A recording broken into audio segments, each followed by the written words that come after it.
Hey guys, welcome back to the channel. This is the story about Naruto. What if Naruto trained by Anko, movie 14. Hope you'll enjoy this video. So before we start, please do support for more awesome content and also hit the subscribe button and share this video with your friends and also support the creator of this fanfic. I have created a playlist where you can find out all the previous parts of this video, link in the description, and check out the other video as well. So let's start the video.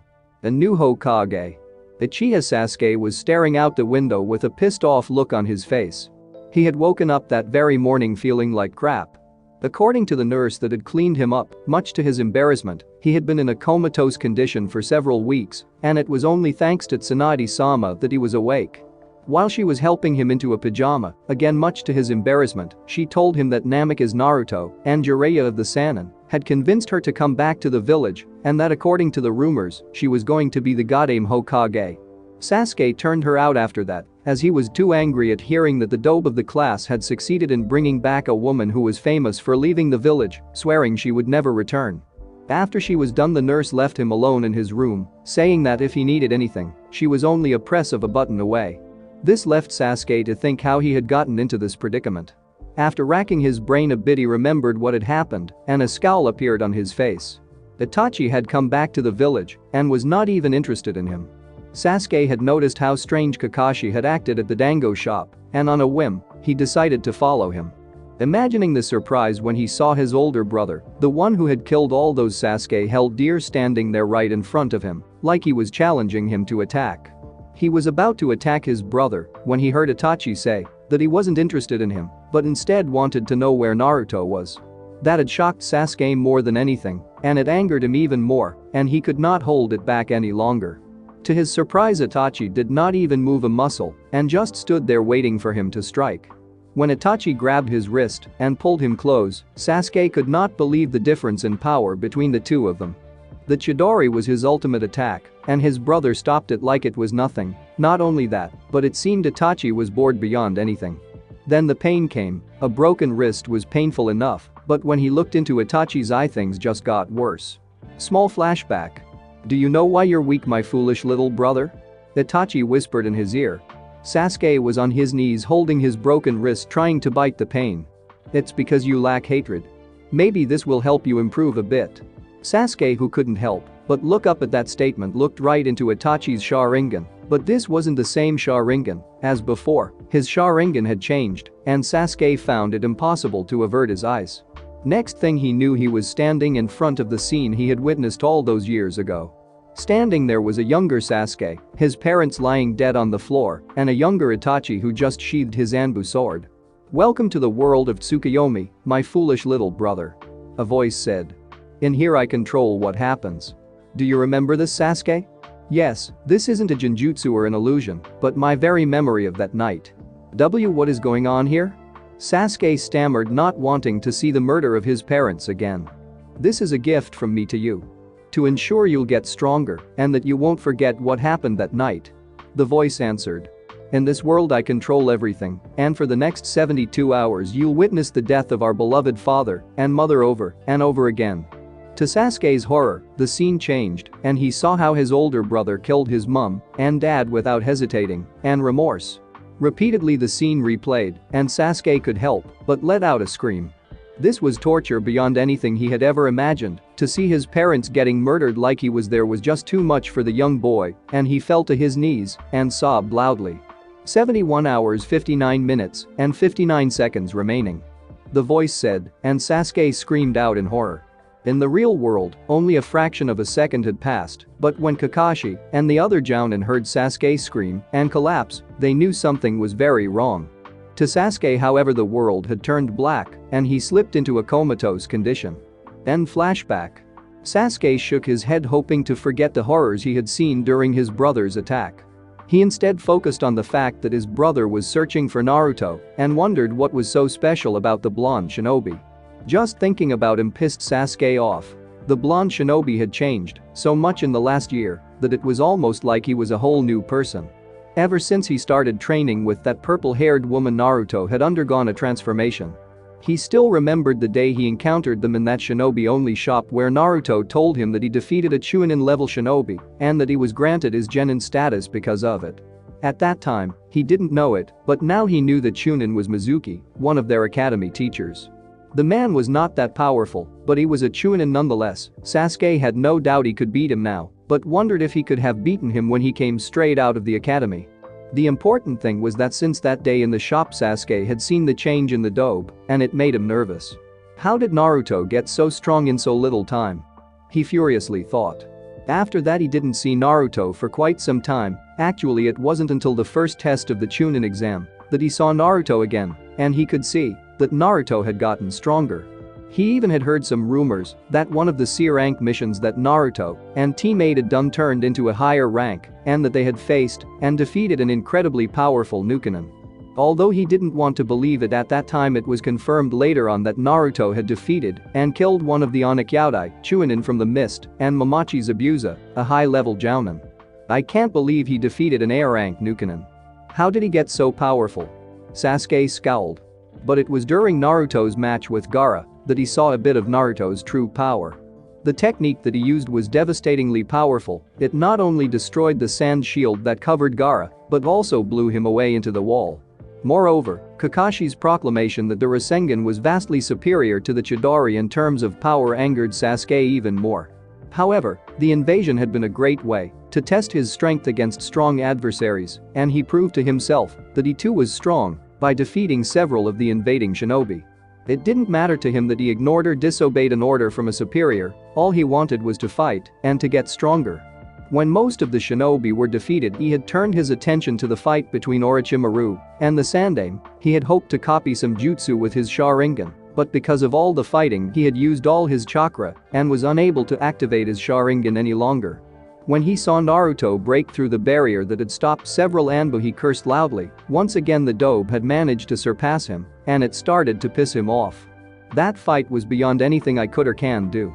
The jutsu, the taijutsu, kenjutsu, everything was above my level. Sasuke was so angry that he didn't notice that the cursed seal Orochimaru gave him in the Forest of Death had started to spread slightly.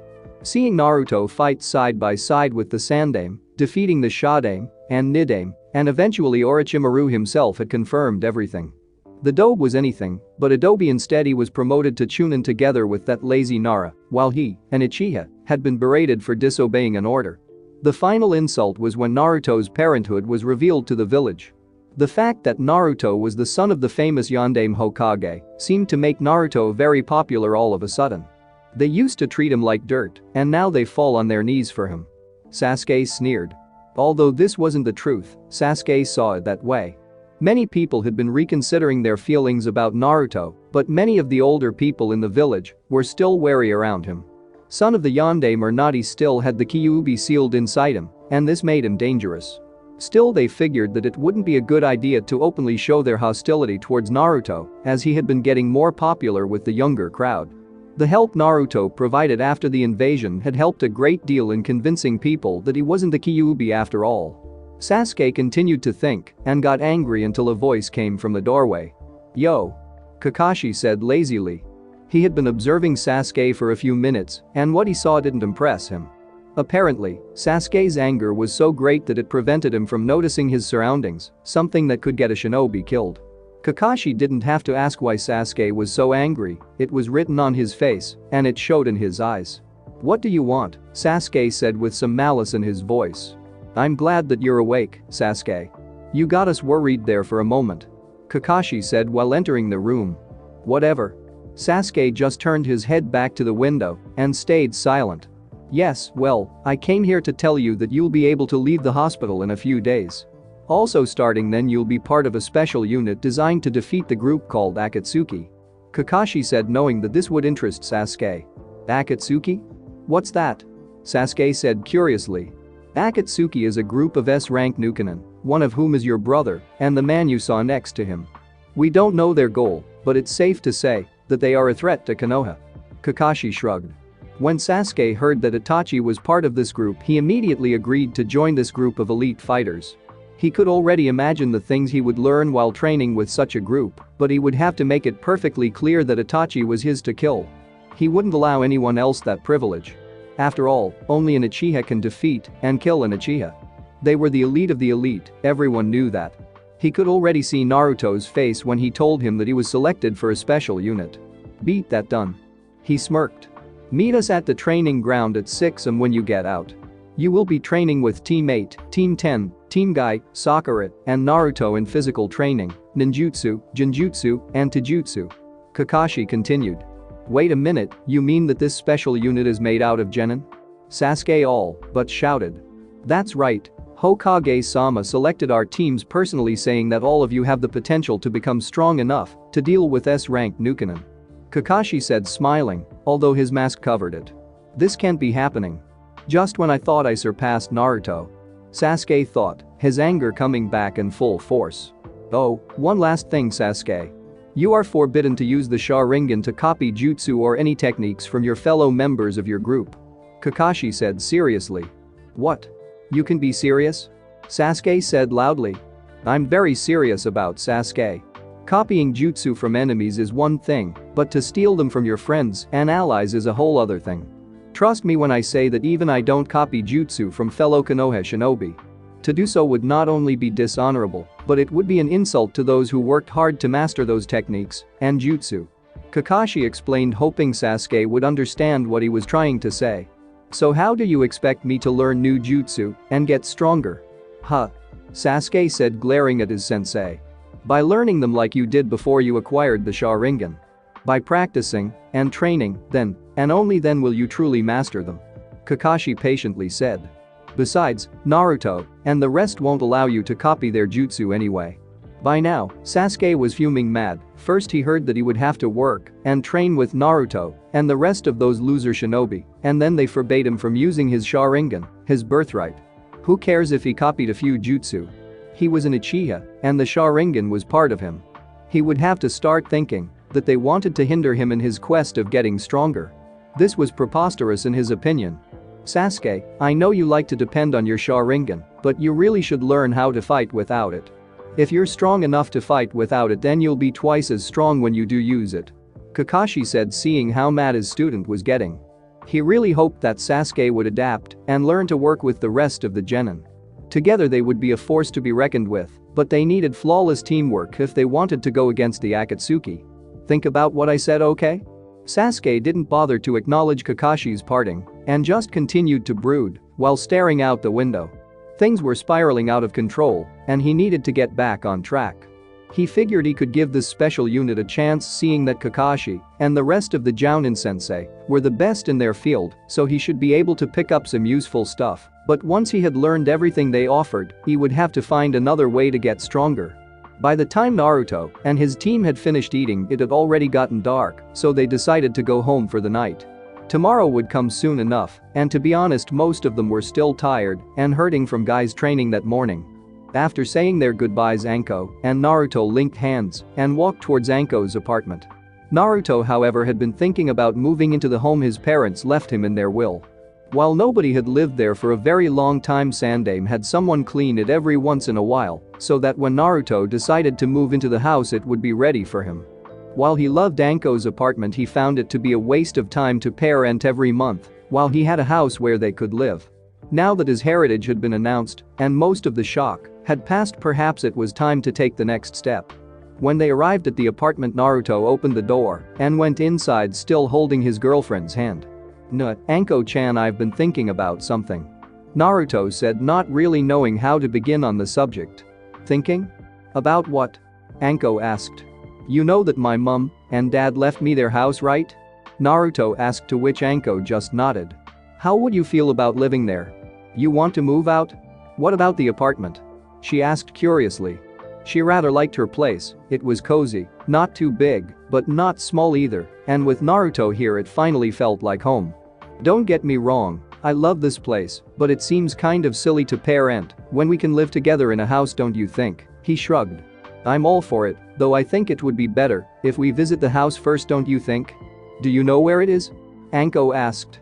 Yeah, Jai-chan told me where it was located and that he paid for a genin team to clean it up every once in a while over the years. Naruto nodded. Still, it couldn't hurt to check it out before we make a permanent decision.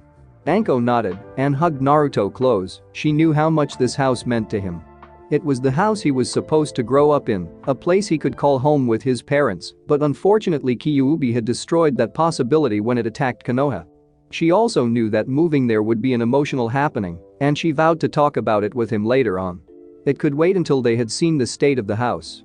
They spend the evening just the two of them, talking and enjoying each other's company, knowing that in 6 months Naruto would have to leave on his training trip. They vowed to treasure the time they had together in the coming months. The next morning training went its normal way, with Guy yelling about the youthfulness of the genin and pushing them past their limits with his special training he had made for them. The kids, however, wanted nothing more than to sit down and rest once they felt the pain in their muscles. Still, they pulled through, and Guy congratulated them for making it through the first part of his training. Sakura, Ino, Chaoji, and Tenten were horrified and could only imagine what the other parts would be and shivered in fear. The others weren't surprised at hearing about a second part, but still weren't very enthusiastic about it either. None of them dared to ask what the second part of the training was, however. At 8:30, however, Ino, Sakura, and Hinata had to leave for the Hokage Tower to meet with Tsunade concerning their medical training. Guy gave them the thumbs up and praised their youthfulness to the heavens, shouting loudly, saying that Konoha's future was in their youthful hands, making all of them wonder about his sanity. The three girls hurried out of the training grounds, glad to be away from the self-proclaimed green beast of Konoha. When they arrived at the tower, Sakura, Ino, and Hinata were starting to get nervous about the meeting. They would be meeting one of the legendary Sannin and discuss a possible training program for them. They weren't like Naruto, who seemed to meet legends of the shinobi world on a regular basis, so they were understandably a little worried. After entering the tower, Hinata went over to the lady at the front desk and told her that they had a meeting with Tsunade at 9, to which the lady just motioned them to proceed and knock on the door. Together they stood in front of the door and gulped once before Sakura knocked politely.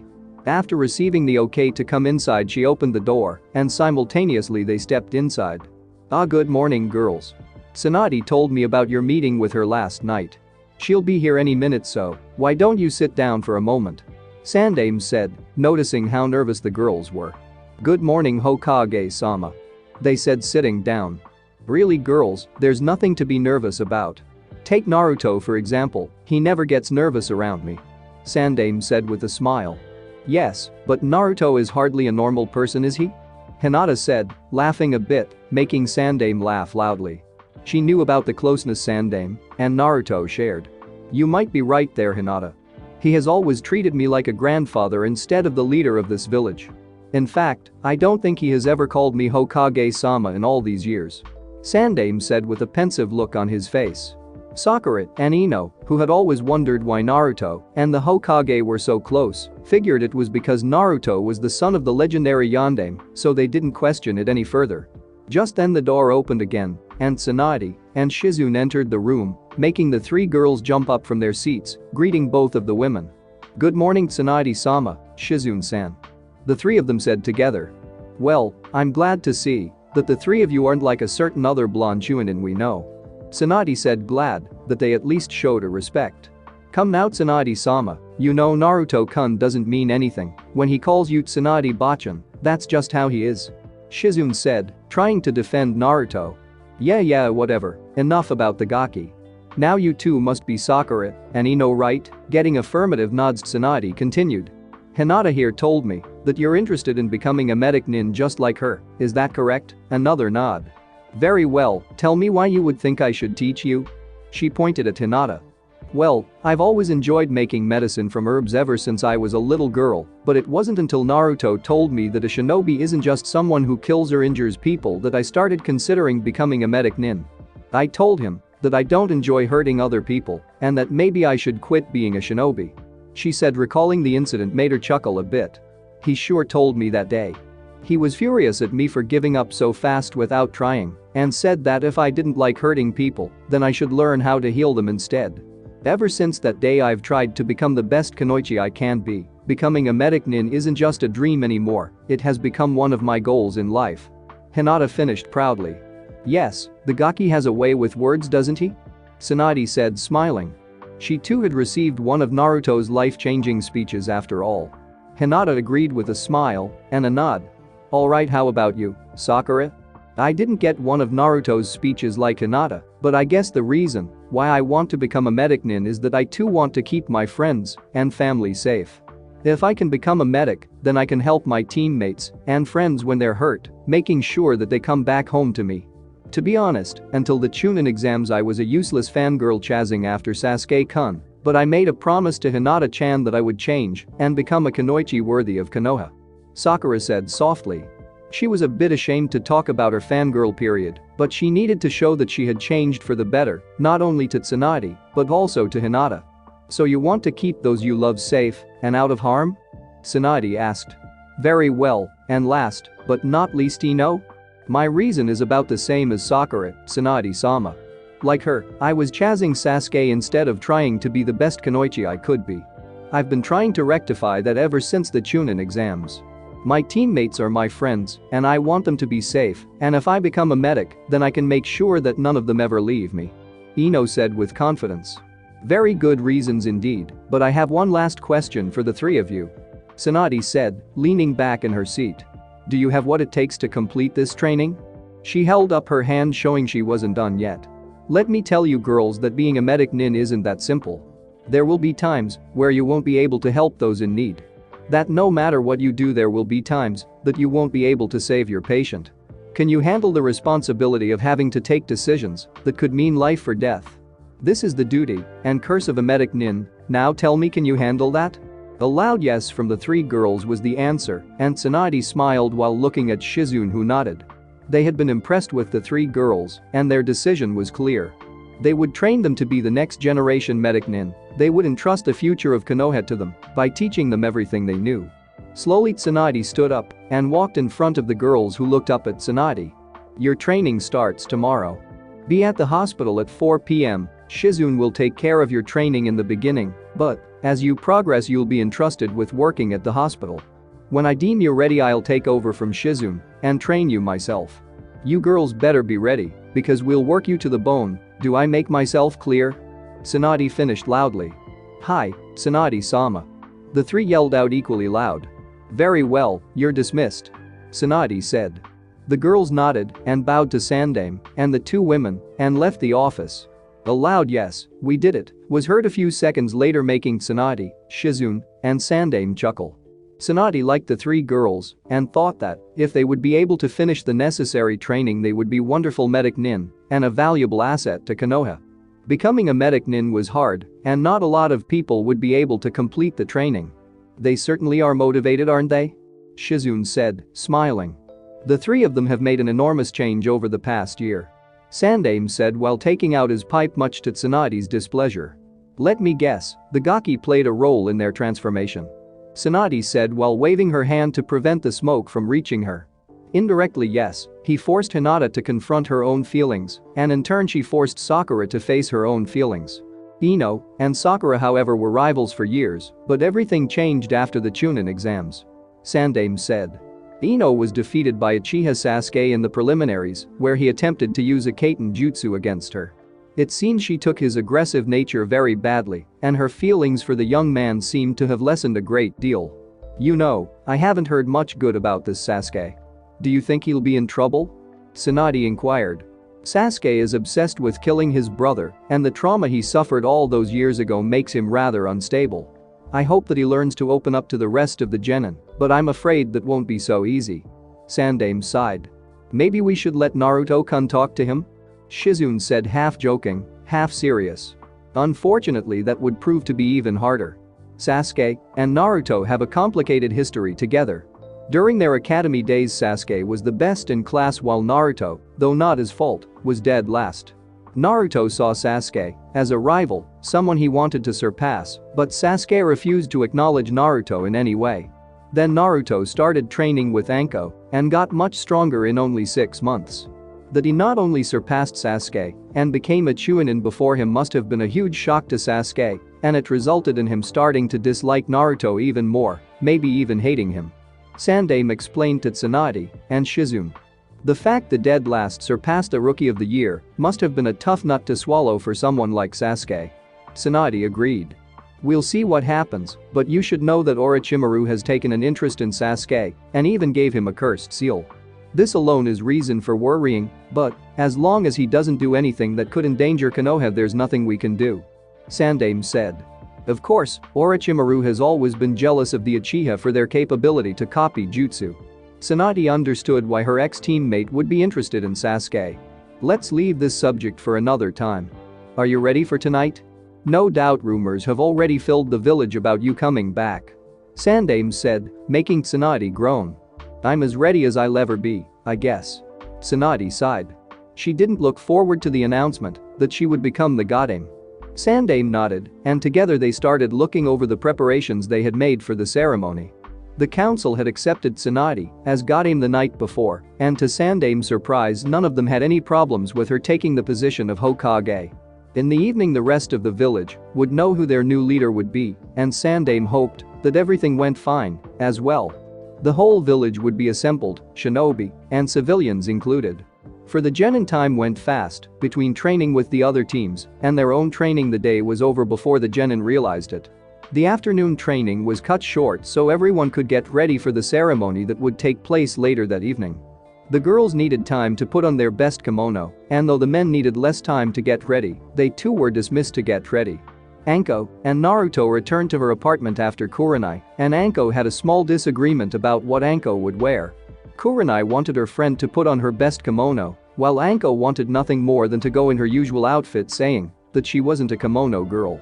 It took Naruto's help saying that he enjoyed seeing Anko in a kimono to get her to agree, and even that had been a huge victory for both Kurenai and Naruto. When they all were ready and assembled, they traveled in groups to the place where Tsunade would be announced as the Godame Hokage. On the way, their fellow shinobi and villagers joined them, and the atmosphere was somewhat tense but enjoyable. The village had recovered from the invasion and things were going great, so none of them were worried about the Sandaime's announcement.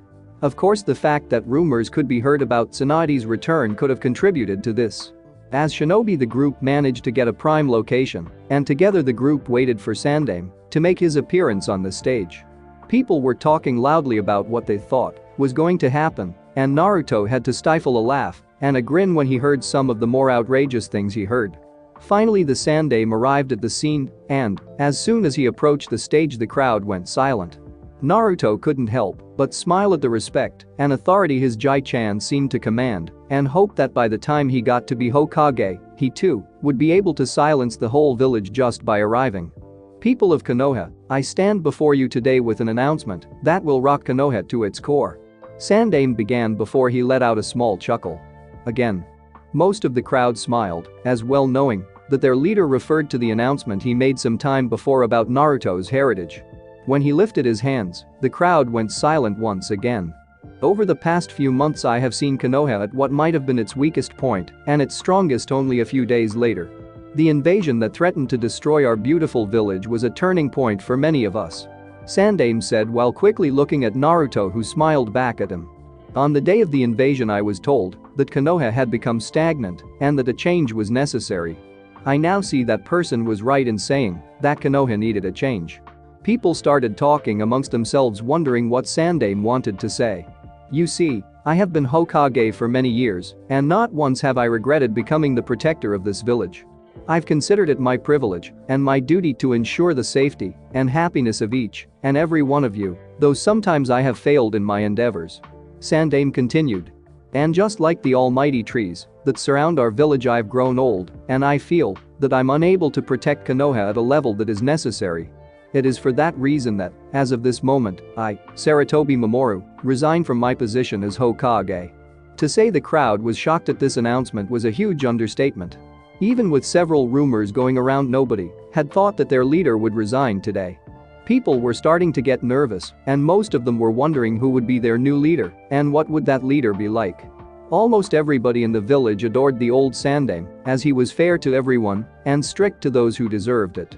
Sarutobi let them wander for a moment before he tried to gain back control of the crowd. Once again, he raised his arms, asking for silence and their attention. It took a bit longer for the crowd to stop talking this time, but after several minutes, people were finally quiet. I'm sure this comes as a huge shock to some of you, and that most of you are worried about what will happen next, Sandaime said in his usual calming voice.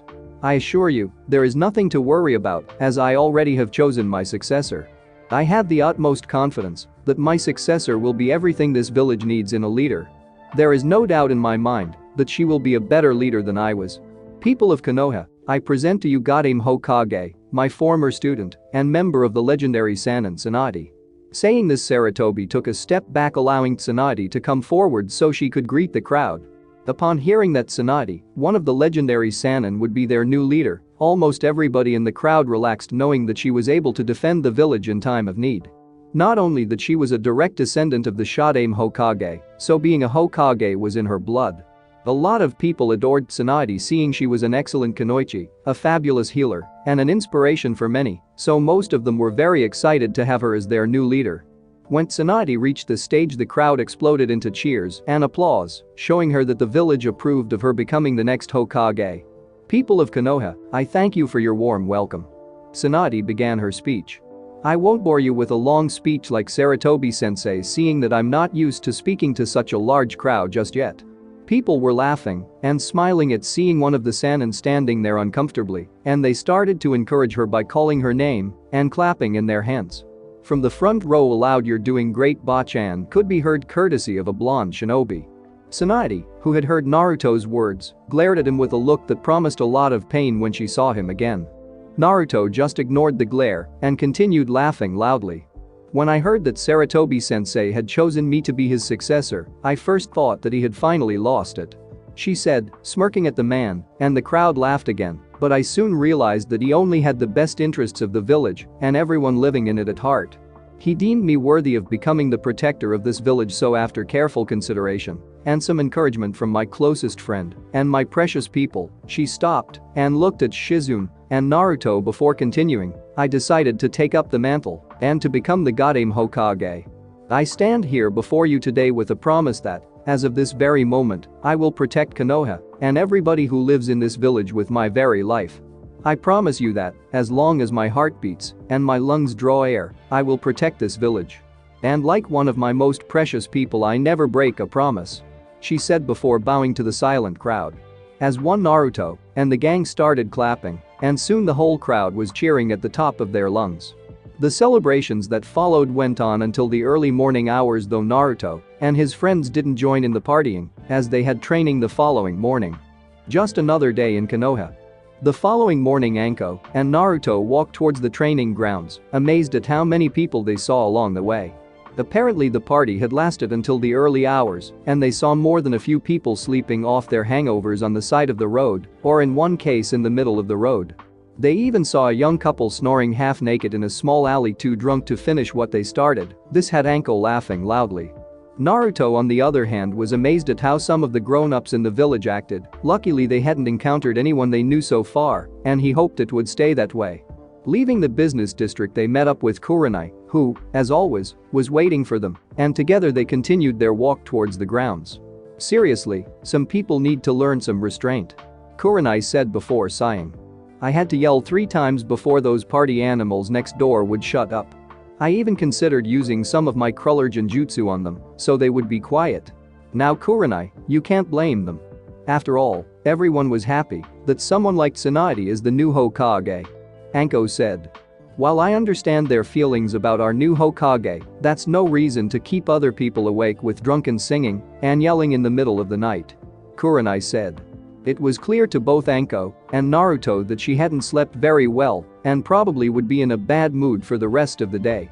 Just then, both Hinata and Kiba joined their little group, and both of them looked well rested and eager to start training. So far everyone has been very enthusiastic with their new training schedule. Kiba immediately engaged Naruto in a conversation about the new jutsu he was learning from his sister. According to him, it was quite impressive and would be his strongest jutsu so far, but when Naruto asked what kind of jutsu, Kiba refused to tell him, saying that this was payback for all those times Naruto refused to say anything. Now you know what it feels like to be left in the dark, Anko said to Naruto before grinning at him. Naruto just grinned back before sticking his tongue out at her. Careful, Naruto-kun, you might trip and bite it off by accident, and we wouldn't want that, would we? That tongue is way too talented to lose, Anko said while winking at him. Of course the hidden message wasn't lost on Naruto, and he turned bright red much to Anko's delight. He wasn't the only one who blushed though. Hinata was doing a very nice impression of a red pepper or tomato as well. Kiba just laughed loudly before he congratulated Naruto. Kurenai groaned at Anko's remark but said nothing, knowing that it wouldn't help anyway. Arriving at the ground, they saw that the rest of the gang was already there and the genin were busy doing some warming up exercises so they wouldn't pull a muscle when Guy's training started. The genin were starting to get used to his training regiment, and since they all did it together it was fun as well. That they had to endure Guy's speeches about youthfulness was a minor inconvenience, and by now they had learned to ignore him. The kids went off to their little corner to get ready while the Jounin senseis discussed the program of the day. When they saw that the teens were ready, they went over to them and explained what they would be doing today. "Alright, like usual we'll start with strength, stamina, and speed training with Guy," Kakashi said, as he was the unofficial leader of the Jounin, seeing he was the most experienced. "Then we'll divide into 2 groups, one for ninjutsu training and one for genjutsu. Basically like always." Anko chipped in, grinning. "Yes Anko, like always." "Well, what are you waiting for? Get moving," Kakashi said sternly, though they could hear the amusement in his voice. "Yash, follow me my youthful students. We'll start with 20 laps around the grounds." Guy yelled loudly before flashing one of his trademark smiles, showing his perfect white teeth. When Guy's part was over, most of the genin were exhausted. He had them doing laps, squats, push-ups, sit-ups before they started on punching and kicking the training logs until they couldn't lift their arms. Kurenai for her part groaned, as she knew that her half of the genin would be too tired to really pay attention to what she was saying. Therefore, she proposed a small break so they could rest a little. They eagerly accepted, and they fell down on the soft grass so they could catch their breath. The girls sat together discussing girl business while the guys just followed Shikamaru's example and closed their eyes to take a little nap. One blonde Chunin, however, made his way over to Kakashi and started talking about jutsu and shinobi tactics. Ino, Sakura, Hinata, and Tenten were busy talking and laughing about things when the subject boys came up. Like most teenagers their age, they had started to get really interested in the opposite sex. They had gotten rid of their childish crushes, and though none of them was ready to start a serious relationship yet, it couldn't hurt talking about it. Sakura, Ino, and Hinata had been friends for a while, and when Teen Guy started training with them, Tenten was quickly accepted as another friend. "So Tenten, do you have someone you like?" Sakura asked her friend. "Not really. I admit that Niji is attractive, and he has changed a lot since Hinata here cleaned his clock in the finals." This makes Hinata smile and blush a little. "I don't think that he's interested in me, but that's fine, I'm too busy focusing on becoming a kunoichi right now." Tenten shrugged. "What about you, Hinata?" Ino asked quickly before she was asked the same question. Well, before I always liked Naruto-kun, but I now realize that we wouldn't have worked out," she said a little sad. "Naruto-kun is someone who needs a strong woman at his side, and while I'm not the shy person I used to be, I don't think I can be as strong as Anko-sensei is," she said while looking at Naruto. "Do you still like him?" Tenten asked softly. "Not really. I think of Naruto-kun as someone who's capable of inspiring me. I don't like him in a romantic way anymore, but he's still one of my most precious people. He's the one who forced me to change, and for that I'll be eternally grateful to him," Hinata said with a smile. The 4 girls then looked at Naruto, who had taken off his jacket, leaving him in his sleeveless shirt showing his muscled arms and chest. Naruto wasn't built like a bodybuilder, but more like an athlete or a swimmer having a toned body from exercising. He's so different from what he used to be in the academy. "I'll never forget those orange monstrosities he called clothes," Ino said, chuckling. "He has become quite the catch, hasn't he?" "True, he's not the same boy anymore. He's strong, friendly, and handsome. Not to mention he's Yandame's son to boot," Tenten whispered. "Yeah, if he wasn't taken I wouldn't mind being with him," Ino said with a blush on her face. "Ino, don't bother thinking about that. Naruto-kun and Anko-sensei are made for each other. They understand each other so well that neither of them would ever think of falling in love with someone else. I wouldn't say they're perfect for each other, but I think they're close," Hinata said confidently. Ino nodded before they started comparing the rest of the boy against each other while laughing loudly. Anko and Kurenai were sitting a bit further, but they had heard most of the discussion. They chose not to get involved as they wanted the girls to get to know each other. And what better way to achieve that than by gossiping about their friends. Anko wasn't worried about the girls liking Naruto, as she knew that Naruto would never leave her, but that didn't mean she couldn't tease or embarrass them a bit about it. She winked at Kurenai and got up to join the girls' discussion. Kurenai just chuckled at her friend, knowing that Anko couldn't help but liked to tease people. "Alright girls, are you ready to continue the training?" Anko said, clapping in her hand to get the girls' attention. "Or do you want to keep leering at the boys?" This was enough to make the four of them blush like crazy, knowing that they were caught. Anko laughed loudly before sitting down next to them. She then proceeded to tell them that there was nothing wrong with being interested in boys and that it was only natural at their age. Kurenai joined them as well, and soon the six of them were talking about the facts of life. Kurenai and Anko had taken upon themselves to ensure that the girls understood that, while it was okay to like boys, it wasn't okay to neglect their training since, as kunoichi, the shinobi world was extremely dangerous. When Sakura asked what they meant, Kurenai explained that enemy shinobi wouldn't hesitate to use them for their own personal pleasure if they got caught. It was a harsh comment, and she saw that the girls were a bit shocked by the revelation. "Does that happen a lot, Kurenai-sensei?" Sakura asked, a bit afraid. "It happens more than I would like to admit, Sakura, but rest assured that Konoha doesn't participate in that kind of behavior," Kurenai said, trying to reassure them. Konoha forbids such treatment of kunoichi, and to do so would result in being arrested and stripped of your shinobi status. However, Anko interrupted. "That doesn't mean other shinobi won't use such underhand tactics. Therefore it is imperative that you girls get strong enough to deal with such scumbags." The girls looked at each other and nodded, each vowing to get strong and protect the others from ever having to deal with such an experience. Anko and Kurenai were happy to see that the girls seemed to understand what it meant to be a kunoichi. More than once they had seen women abused by men, and suffice it to say that those men didn't live to see another day when they were through with them. Seeing that break time was almost over, they told the girl to get ready and joined the other Jounin-sensei. Guy was asking Kakashi for another challenge but was ignored by the Sharingan wielder shinobi in favor of his book. Guy complained loudly before he seemed to remember something important. He looked at the position of the sun and saw that it was close to being 8 a.m. When the rest of the sensei saw Guy's behavior, they asked him what was wrong.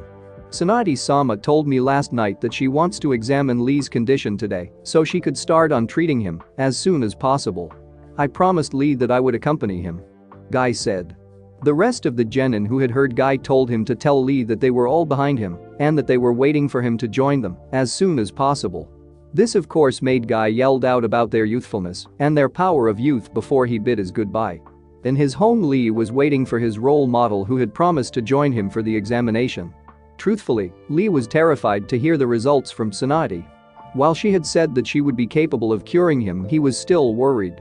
His back and legs were still hurting if he made too sudden movements. Gaara truly had inflicted some serious damage to his body. More than once Lee thought back about his fight with the Suna-nin, thinking about how he had fought with all his strength and how he still had lost. To Lee, Taijutsu was everything, as he was incapable of using ninjutsu or genjutsu thanks to his condition. For years, people told him that becoming a shinobi with only Taijutsu was impossible and that it was better for him to quit. It was only when he met Guy-sensei that he found someone that believed in him. When he started training with his team, Lee quickly saw that Guy-sensei was an amazing shinobi capable of defeating everyone with his Taijutsu, so naturally he was very excited when he got to learn his sensei's Taijutsu style. Day after day, he trained as hard as he could, he pushed himself beyond his limits, and it had paid off nicely. His Taijutsu was without a doubt the best of all his peers. When he saw Naruto fight his adversary during the preliminary by using an unknown Taijutsu style, he was amazed to hear that Naruto had somewhat created his own style by mixing two other styles into one. His respect for the blonde shinobi went up several notches, and he could see that Naruto was proficient with his own style. Although he knew that he could beat Naruto in Taijutsu, it was nothing but amazing to watch him fight. By the time his own fight was finally decided, Lee had been so pumped up that he almost jumped up and down in place. He was eager to show everyone that he too could be a powerful shinobi by just using Taijutsu. He wanted to prove to them and to himself that he could make it, and more than anything he wanted to make his sensei proud. When he woke up after the fight, he was so disillusioned and disappointed in himself until Guy had told him how proud he was of his student. This was one of the happiest moments in Lee's life, but it all came crashing down on him when he heard how much damage his body had taken and that his career as shinobi was most likely over. When Naruto had brought back Tsunade, who according to Gai-sensei, could cure any wound or injury, Lee had been ecstatic. Once more, he regained hope that he could continue his dream, and when she examined him, she had told him that at first glance she would be able to cure him, but that it would take a lot of effort and time. She made him promise that he would take it easy for the next few days and that then she would do an in-depth examination. Today she would determine if she could cure him, and it scared the hell out of him. Lee, my youthful pupil, it is time to check up on the youthfulness of your youthful body. Guy's voice boomed from outside. Lee smiled and grabbed his crutches and slowly made his way outside. Good morning, Gai-sensei. Lee said respectfully. Guy nodded and helped his young student along the way to the hospital where Tsunade would give him his checkup. On the way, Guy transmitted the genin's message and he smiled when Lee seemed to cheer up knowing that his friends were rooting for him. It made him smile a little and he vowed to rejoin them as soon as possible.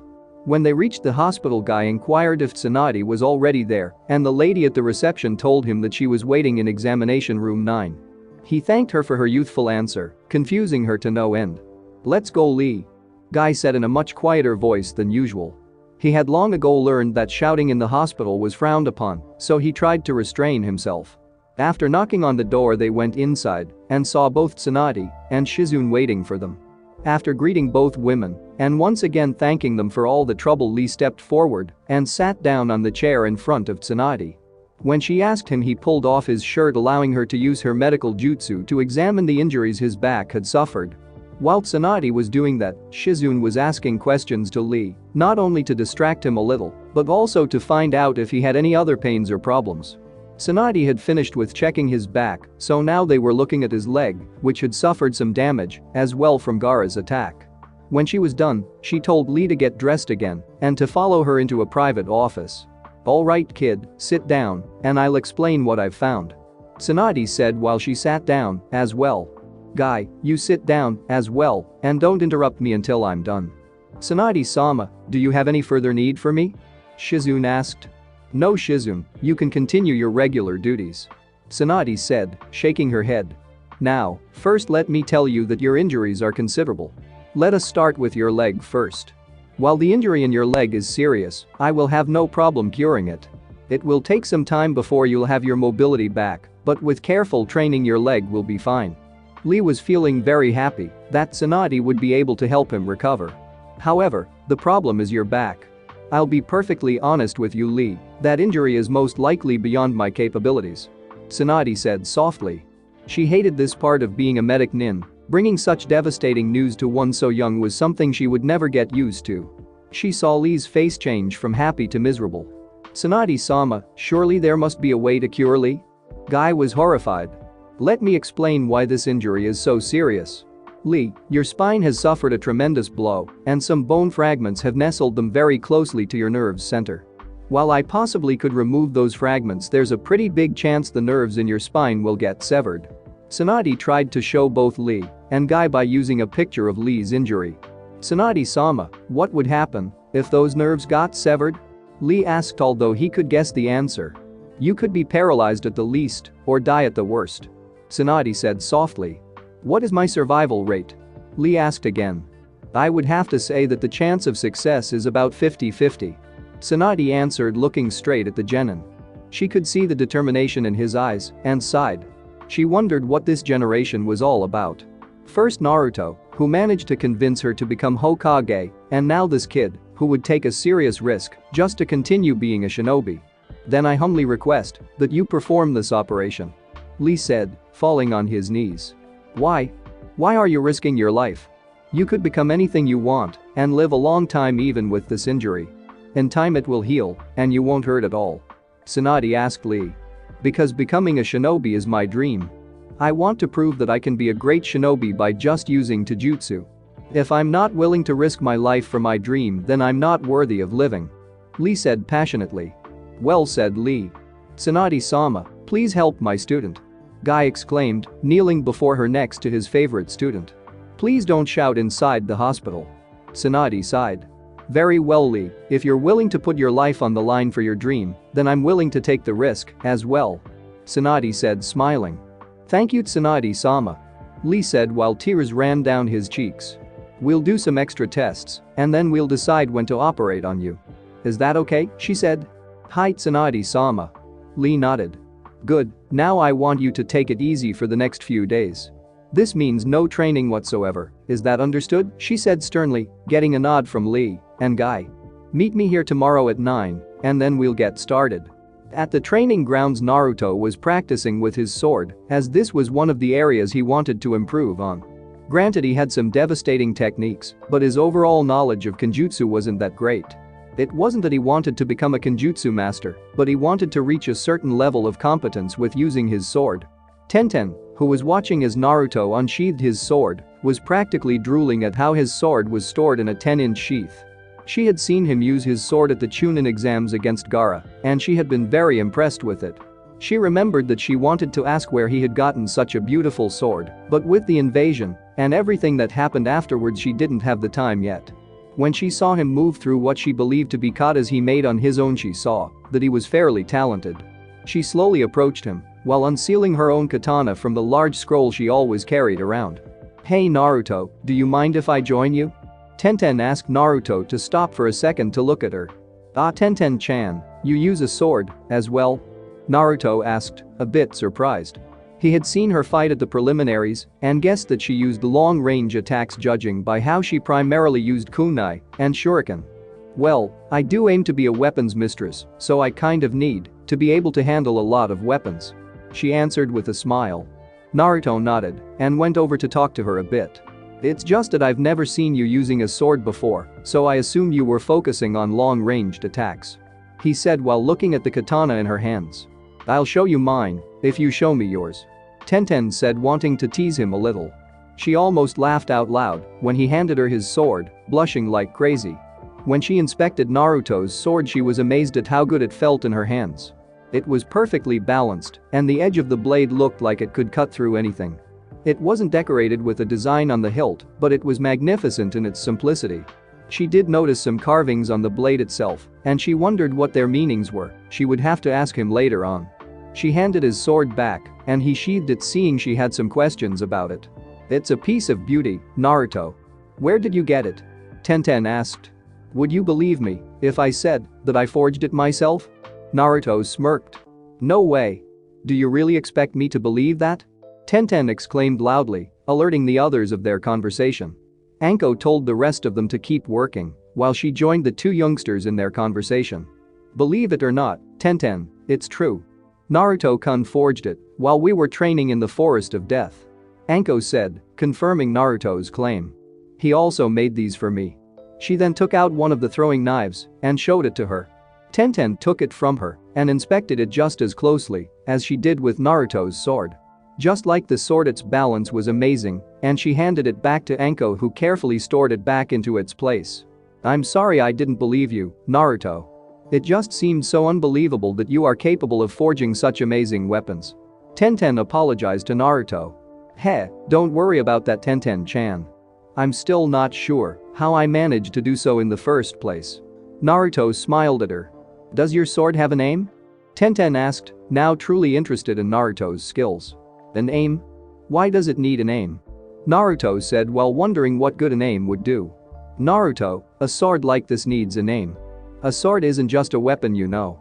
It's an extension of your body, it's part of you, just like your arms or legs. Tenten started to explain. If you look at the swords of the great swordmasters in the world, you'll notice that their swords all have a name. Oh, you mean like how Zabuza called his sword Kubikiri Hacho? Naruto said loudly. He wished he didn't, because Tenten grabbed him by his shoulders, looking very excited. What was that name?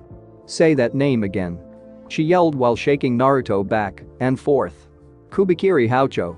Kubikiri Hacho. Naruto managed to say. Tenten couldn't believe what she was hearing. Are you saying you encountered one of the most legendary swords in the shinobi world? A sword used by one of the Kiri no Shinobigatana Shichinen SHK. Tenten all but yelled. Tenten, calm down, will you? Anko said. If you stop shaking Naruto like that, he'll be able to answer you. This made Tenten snap out of it, and she quickly apologized again. When his head stopped spinning, Naruto started to tell her about how they had encountered Zabuza in Wave and how they had fought against each other. Tenten was listening with a bit of envy, as she had always dreamed of meeting one of the 7 most famous sword masters around. When she heard that Naruto and Anko defeated Zabuza, she immediately asked what had happened to the sword. This made Naruto and Anko cringe a bit, knowing that the destruction of a sword like that would be unpleasant news to someone like Tenten. It was destroyed during battle. "I'm sorry," Naruto said, a bit ashamed that he had been the one to destroy it. "Destroyed? How is that even possible? Those swords are rumored to be the strongest swords in existence," Tenten stated, perplexed. "It got cracked by one of Naruto-kun's attacks. When he used an even stronger attack, it completely broke into pieces," Anko told her. "Holy shit," Tenten yelled loudly before she clasped both hands on her mouth. Naruto and Anko laughed loudly at Tenten's embarrassment. It took both of them to calm Tenten down to a level where she could listen to Naruto's explanation of how it happened exactly. Tenten couldn't believe what she was hearing. A genin had destroyed a world-renowned sword with a sword that he had forged himself. She briefly wondered if he was pulling her leg and would suddenly tell her that he had been joking, but seeing their faces she knew it was all true. "Well, while I'm a bit sad that such a sword got destroyed, I understand that you didn't have a choice at that time. I'm not mad at you, Naruto, as a matter of fact I'm amazed at your skill," Tenten admitted. Naruto was glad his friend didn't really blame him for destroying the Kubikiri Hacho. He certainly could understand why she was a bit mad, knowing that she admired it so much. He nodded at her before unsheathing his sword once more. He then told her that he would think about a name for his sword before he asked Tenten if she would help him with his kenjutsu, to which she happily agreed to. She told him that she didn't have many opportunities to spar using kenjutsu. Naruto promised her that if she wanted to spar with him, all she had to do was ask. So for the rest of the morning both of them were sparring together, both enjoying having someone to practice with. On the other side of town, Tsunade and the former Sandaime were walking through the village on their way to a certain store owner. Now that she was officially the Godaime Hokage, she could start on those ideas she had together with Naruto.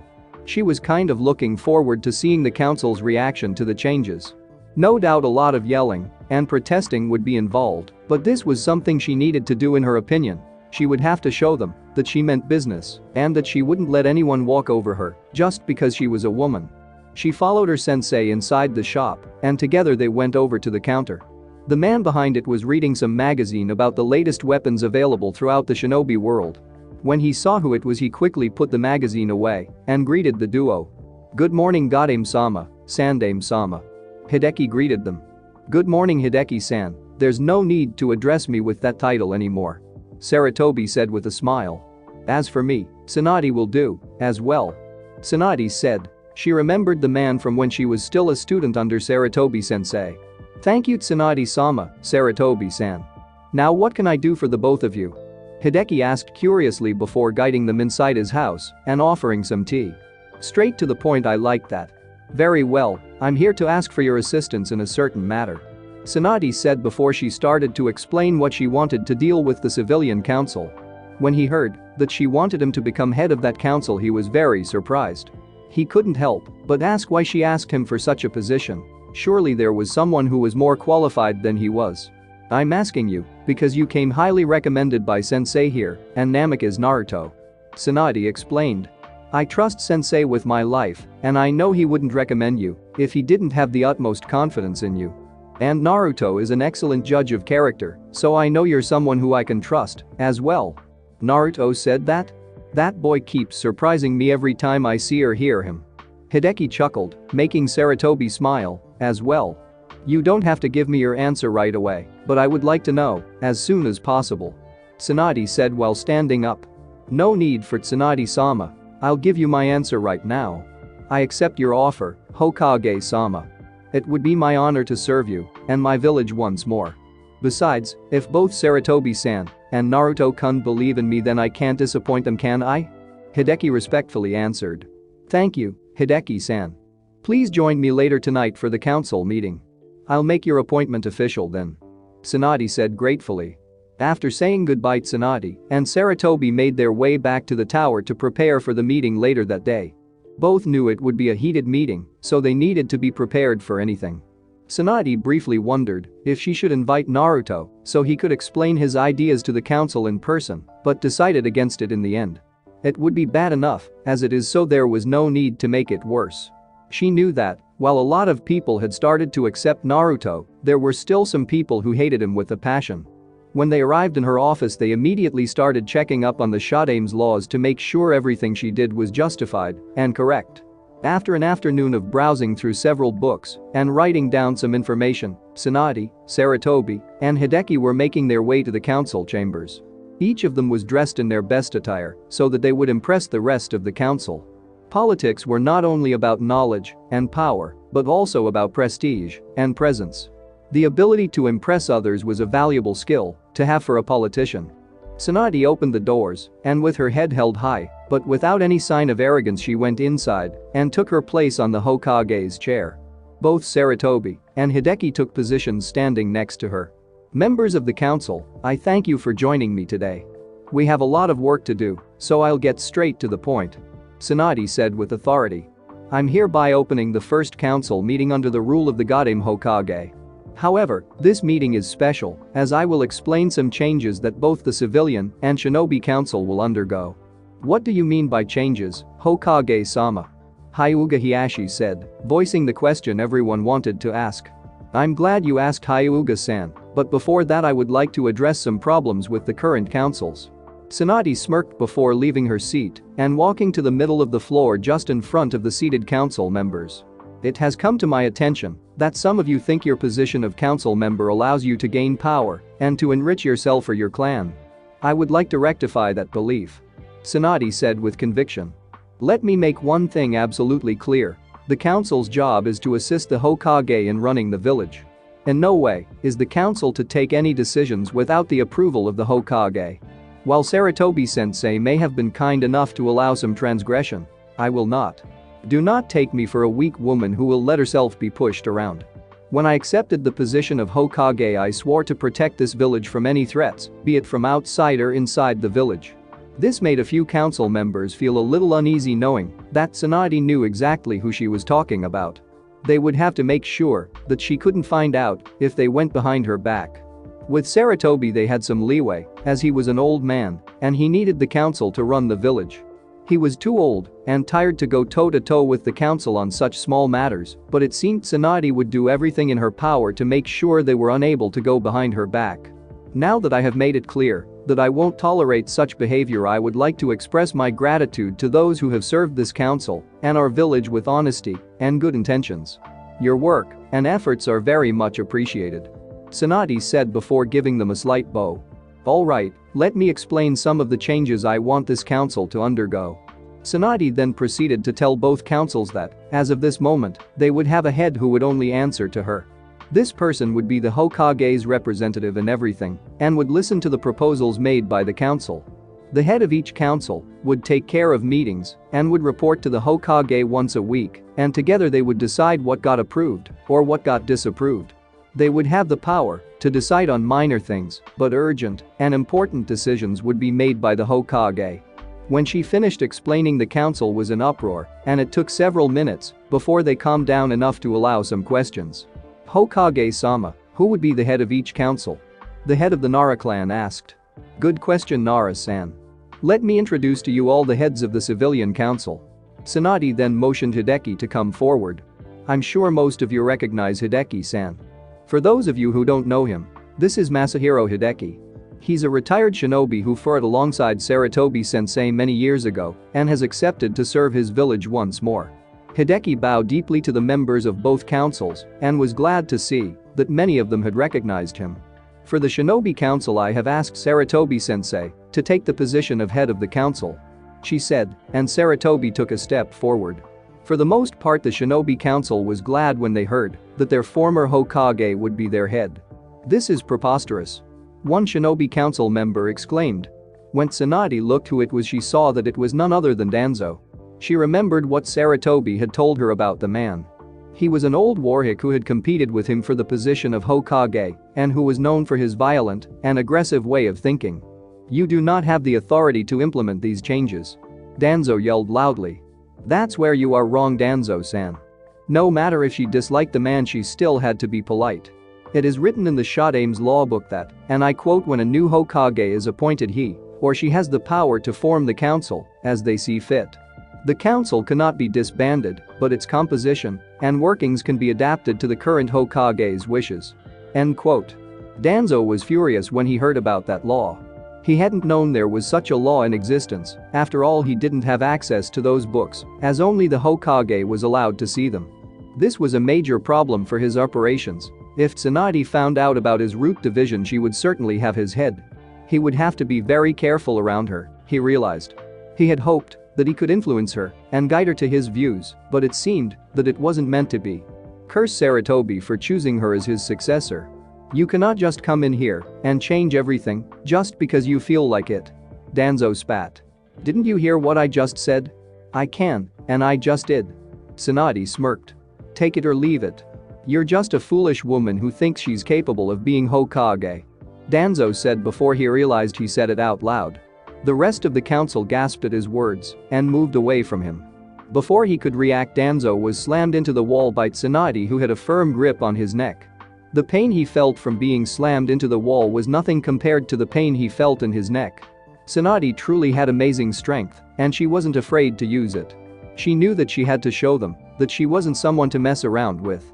If she let this kind of insult pass without reaction, the rest of the council would think she was all talk and no action. This was something she couldn't afford, hence why she had Danzo up against a wall. You listen to me, you little war mongrel. I don't care if you don't like me as your Hokage, but you will show me the necessary respect that comes with this title. Tsunade said loudly. If you ever disrespect me or the title of Hokage again, you'll regret it. Is that a threat? Danzo managed to say. No, it's a promise. If I find that you went behind my back or did anything that could endanger Konoha, I'll have you executed for treason. Is that clear? She all but shouted while putting a little more pressure on his neck. Danzo could only nod his agreement, and when she released him, he slumped to the floor gasping for air. He had been a fool to question her in front of the other council members. She had used him to show the rest of them that she meant business, and at the same time she had humiliated him in front of everybody. It sucked to be him at this moment. Looking at the time, Tsunade then dismissed the civilian part of the council as the rest of the meeting was about shinobi business. They protested at first, seeing that they used to stay during those parts as well, but one look from a pissed-off Tsunade convinced them otherwise. Hideki asked the members of the council to meet him in a meeting room at 9 the following day so he could explain everything in detail. He then bid Tsunade, Sarutobi, and the Shinobi Council a good night before he went home as well. Let us move on with the meeting. The following thing that I would like to discuss with all of you is the curriculum at the Shinobi Academy. Tsunade said before sitting down again.